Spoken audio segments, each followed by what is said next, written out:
Hey, Coaching Success Radio. Today's interview is with another future coaching success story, and this is Jetahn Johnson, the activated warrior. Check it out. As I build my coaching business, I want to know how to effectively serve clients and make more money doing it. This podcast will pull back the curtain to reveal exactly how successful coaches are building their empires. Join me as I engage with top coaches from all over the world to discover their secrets. No theatrics and no theory, just real-life strategy. My name is William Winterton, and this is Coaching Success Radio. Hey, welcome to the show. William here, and today I have a very special guest. This is Jetahn Johnson, and she is out of California. She's a life change transformational coach, and I can tell you just in the little bit of time that I have been speaking with her, she is a ball of energy and has so much passion in her heart for doing this work. So I am super stoked to have this conversation. How are you doing today? I'm great, William. I'll tell you what, I would love to just kind of hear a little bit about, I think you have a lot to share in terms of what you're passionate about in your coaching. Before we jump into that though, could you just give me a little bit of a background of what compelled you to become a coach in the first place? Well, you know, I always have been a person who drew people toward me. Conversation seemed to be very easy, but of course, that was when I was a teenager. I didn't know, it wasn't a big thing. I didn't have a label for it or name for it. It was just how it was. It was easy for people to just start talking to me in conversation. On the bus was always one of those spots where a conversation would strike up and then there we go.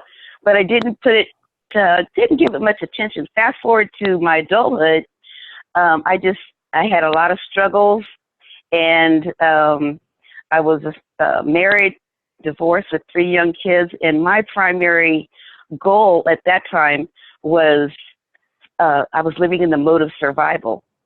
So Sure. What I was doing to exist, but at the same time, I was like, I've got to do something more. And so I really started first recognizing the things that I was telling myself, that I'd gotten myself into this mess, that, you know, it's going to be hard because life is hard. And, you know, all these things that I'm sure a lot of people think about, but I kind of looked at those things and I said, okay, that may be true, but I've got to do something. So I started little by little getting this job. And then the next job was a better job and it paid better. So that was my goal, to always do something better. And so I developed little tools and strategies to help myself get to the next goal. And that taught me a thing about working and putting my life in balance, because I had those 3 kids. So I remember sometimes having to take the kids with me, and we'd play camp out.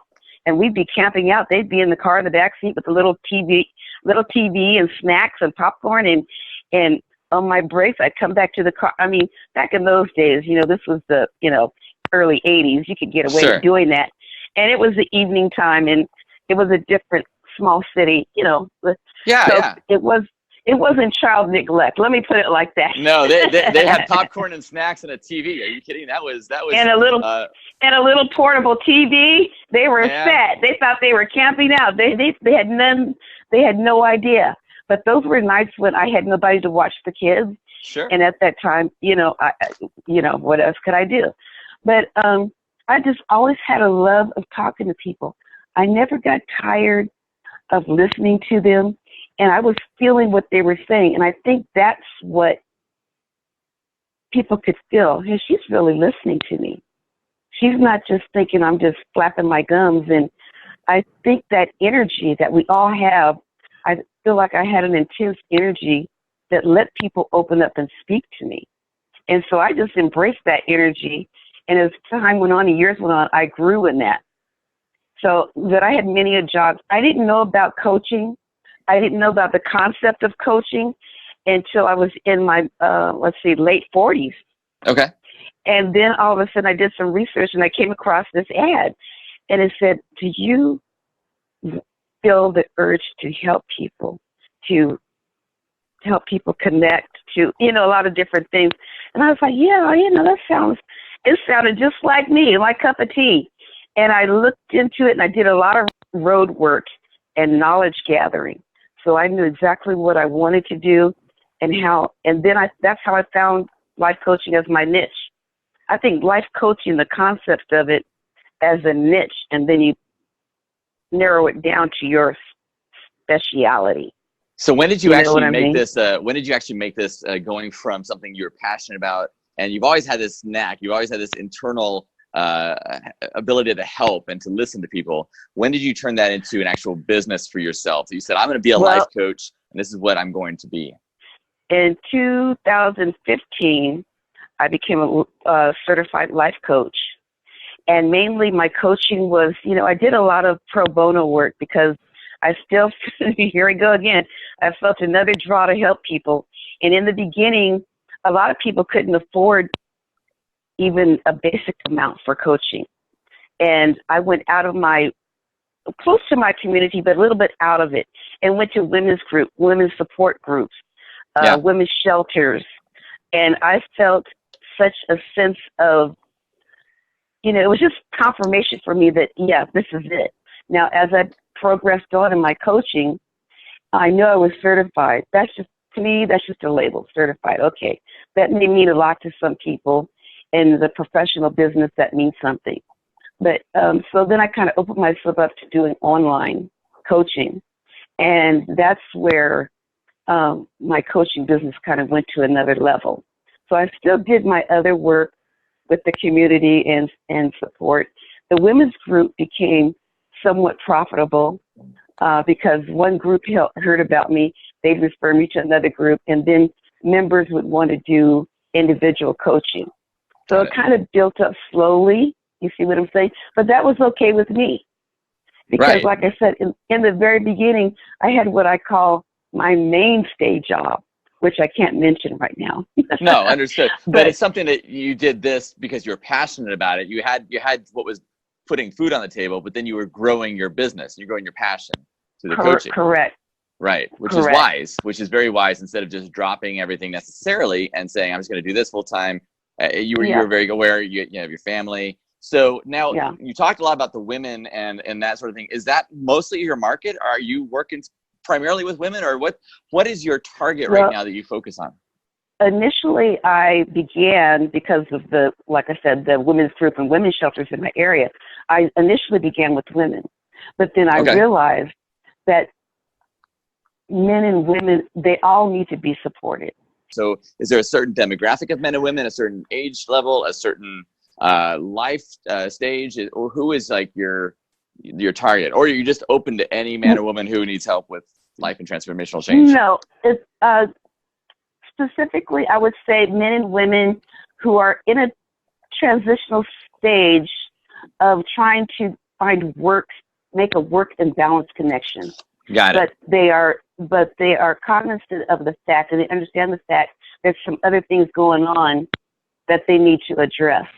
So it's a whole body issue. It's not just I want to fix my career or my finances or my time management. I need to fix what's going on in me because I know there's something else going on, and kind of work it all together, pull it together to address those issues of limiting beliefs, those old patterns, because when we think about it, we know that we have some old patterns or limiting beliefs. Life's hard, so I'm just going to have to work hard. And then we say that negative thing, but I don't know if anything's going to come out of it. Nothing's changed. You know what I'm saying? It's about changing that mindset. But they're at a point in their lives where they realize they want to do something to really make a transformational change in their lives. Now, you also said, though, that you have a podcast that you are running as well. Tell me about that a little bit. My podcast is The Activated Warrior Life. That podcast is so much fun.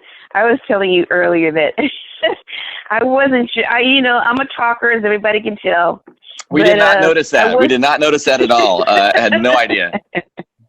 But I didn't really know if I was going to be able to pull it off. But I set to at least give it a good chance. And what I would do is decide on the topic, and then that topic would just build. And sometimes, it wasn't scripted. Sometimes I didn't write it down. Other times I would write down a few sentences, and I would just speak from the gut, from the heart, because this is about support, and this is about knowledge that I've gathered, but it's also about my own experiences and how I've dealt through it and moved through it. So I try to share that. Let me ask you a question here about your clients and about finding new clients. I'm assuming that most of them come through Facebook. I'm sure some of them hear you on the podcast and reach out to you that way. What struggles have you found trying to reach clients and trying to get people to come into your business? Well, advertising, like I said, part of my marketing, I guess I would say, was due to, that's really why I did my business page on Facebook. I mean, I had a personal page, but when I got into my coaching business, of course, I needed a business page. So that's where I share a lot of my little, what I call article shorts, and giving people with some valuable content and information. And that draws a lot of people in. Because I do offer a free consultation, and they go to my website, and that gives them an opportunity to book a consultation with me. And then from that point, after the consultation, see if they want to continue and make a appointment to get their introductory session. And it kind of goes through its phases, but I've found that marketing on Facebook is good. Well, for me, was good in the beginning, and to get people to go to my website. They see the content that I'm posting on Instagram, Facebook, and that sends them to my website. And on my website, now, my strategy on my website was to give, again, good content. I know I'm just going to be honest. I know it's saying that I'm offering a consultation, but I'm not going to just say, get your wonderful, I'm just making this up, get your consultation now, push the button. I want to say some things that is going to make you think, give you something interesting to read, to get to know where I'm coming from, but to get in touch with, is this you? Am I speaking to you? Then please, by all means, take this consultation. You see what I'm saying? This is me. So I don't, I can't just sell. That's just not me. Put that on there and click the link, and that's it. I know, so I have to go with what is me. Marketing is a big issue. I mean, some people like to look at Instagram. You get a lot of interest from there. So that's why you have to use a lot of different platforms and stay active on those platforms. You really do have to stay active on your media. If you're going to do it, if you're going to do it, go for it. Yeah. In other words, stay active on it. Don't think you're going to post twice a week and think you're going to draw some attention to your what you're sharing or your business. It doesn't work like that. And you have to build up people's interest in you. Say, that's that activated warrior lady. Let me look at what she's posting. Let me look at what she's posting today. I think I'm going to follow her. And then those followers share you, and then it goes on and on and on and on and on and builds up. Wow, that was awesome. Thank you so much for tuning in and checking us out. New episodes are coming out every few days, including lots of conversations with massively successful coaches sharing their secrets with you. So be sure to subscribe to our podcast and YouTube channel so that you don't miss out. And if you're looking for a way to start making serious money from your coaching, you need to check out my free training. It's at williamwinterton.com. I lay out the step-by-step on how to start making 5 figures a month in the next 60 days. Check it out, williamwinterton.com. I'll see you next time.